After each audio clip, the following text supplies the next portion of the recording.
नमस्कार। सुबह की खबरों में स्वागत है आपका। वो खबरें जो आपको सुबह ही देख लेनी चाहिए, बताएंगे आपको सिर्फ यहाँ। देश भर में कोरोना एक बार फिर बेकाबू। दिल्ली में 16,000 पार तो मुंबई में टूटा रिकॉर्ड। हरिद्वार में पिछले 24 घंटों में 600 से ज्यादा नए केस। महामंडलेश्वर की कोरोना से मौत तो कई अखाड़ों ने कुंभ समापन का किया ऐलान। मॉरिस की तूफानी बल्लेबाजी, पलटा मैच। राजस्थान ने दिल्ली को 3 विकेट से हराया। फिर घर आएंगे सीताराम। रामायण की ऑन स्क्रीन सीता ने जाहिर की खुशी। अमेरिका ने रूसी खुफिया अधिकारी समेत 10 राजनयिकों को निकाला, लगाए प्रतिबंध। देश भर में कोरोना एक बार फिर बेकाबू होता जा रहा है। दिल्ली में पिछले 24 घंटों में 16,699 नए केस सामने आए हैं और 112 लोगों की मौत हो गई। दिल्ली में पहली बार संक्रमण दर 20% के पार पहुंच गई। यहां संक्रमण दर 20.22% पर पहुंच गई है। बीते साल जून महीने के बाद संक्रमण दर का ये सबसे बड़ा आंकड़ा है। बता दें कि दिल्ली में पिछले 24 घंटों में 112 मरीजों की मौत हो गई।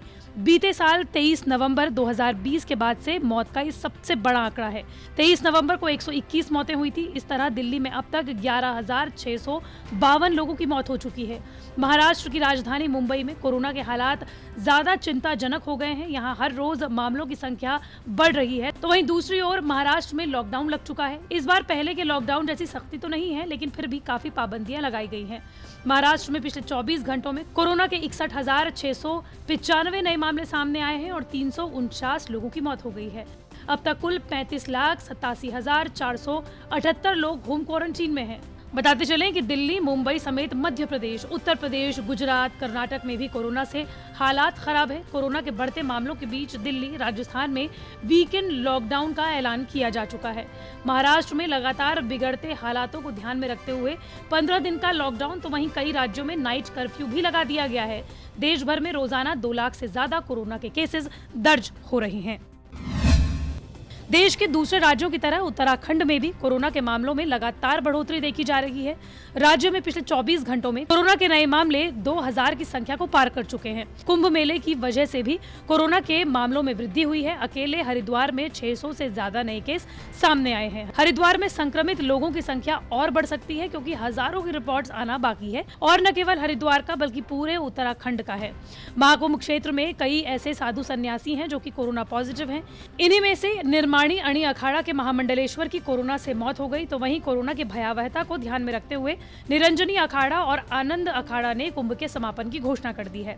अखाड़ा ने कहा कि उनके कई साधु संतों में कोरोना के लक्षण देखे गए हैं, जिसके बाद ये फैसला लिया गया है। बता दें कि उत्तराखंड में कोरोना के मामलों में लगातार वृद्धि देखी जा रही है। पिछले 24 घंटों में राज्य में 2200 से ज्यादा नए मामले सामने आए हैं, जबकि 9 मरीजों की मौत हो गई। राज्य में संक्रमण के कुल 1,16,244 केस सामने आ चुके हैं, जिनमें 12,484 एक्टिव केसेस हैं।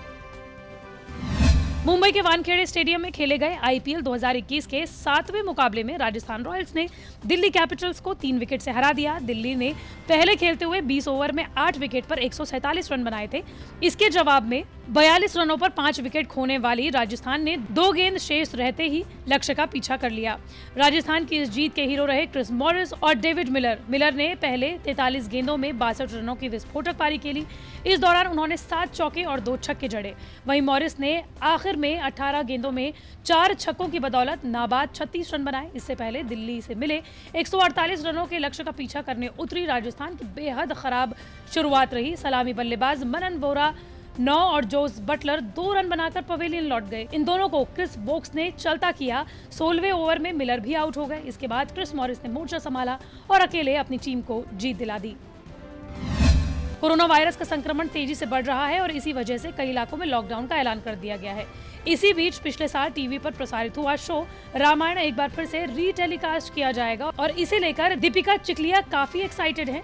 रामायण में सीता का किरदार निभा चुकी दीपिका ने अपना एक्साइटमेंट सोशल मीडिया पर जाहिर किया। उन्होंने सीता के किरदार में अपनी एक तस्वीर साझा करते हुए लिखा, ये खबर साझा करते हुए मुझे बेहद खुशी हो रही है कि रामायण को एक बार फिर से छोटे पर्दे पर प्रसारित किया जाएगा। पिछले साल लॉकडाउन के दौरान रामायण का प्रसारण किया गया था और ऐसा लगता है कि इतिहास खुद को दोहरा रहा है। ये शो न सिर्फ मेरी बल्कि हजारों परिवारों की जिंदगी का हिस्सा रहा है। बता दें कि इस शो में अरुण गोविल ने राम की भूमिका निभाई थी और सुनील लहरी इस शो में बतौर लक्ष्मण नजर आए थे। शो ने टीआरपी के मामले में इतिहास रच दिया था और इसे सबसे ज्यादा टीआरपी लाने वाले शो के तौर पर जाना जाता है।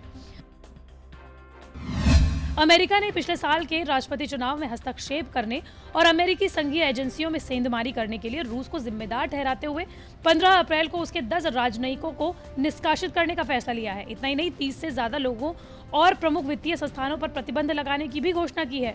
इन प्रतिबंधों को 7 साल पहले यूक्रेन से अलग होकर बने क्रीमिया पर रूस के सतत कब्जे और अफगानिस्तान में अमेरिका और गठबंधन बल के सैनिकों पर हमला करने के लिए कथित रूप से इनाम घोषित करने के खिलाफ की गई कार्रवाई के तौर पर देखा जा रहा है। अमेरिकी राष्ट्रपति जो बाइडेन ने कांग्रेस को लिखे पत्र में कहा कि उन्होंने रूस की नुकसानदेह गतिविधियों और खास तौर पर निष्पक्ष एवं स्वतंत्र लोकतांत्रिक चुनाव की प्रक्रिया को कमजोर करने के प्रयासों जैसे पर विचार किया है। हालांकि रूस ने अमेरिकी चुनावों में संलिप्तता या इनाम घोषित करने जैसे आरोपों को खारिज किया है। रूस का कहना है कि सोलर विंड्स कंप्यूटर हमलों से उनका कोई लेना देना नहीं है। बाइडेन प्रशासन ने विदेश विभाग और वित्त विभाग के साथ तालमेल करते हुए शासकीय आदेश में प्रतिबंधों की घोषणा की है। शासकीय आदेश में यह संदेश दिया गया है कि अगर रूस अपनी अस्थिरता पैदा करने वाली अंतर्राष्ट्रीय गतिविधियों को जारी रखता है या बढ़ाता है तो अमेरिका उस पर रणनीतिक एवं आर्थिक रूप से प्रभावी कार्रवाई करेगा। व्हाइट हाउस ने कहा कि जिन 10 राजनयिकों को निकाला गया है उनमें रूसी खुफिया सेवाओं के प्रतिनिधि शामिल हैं।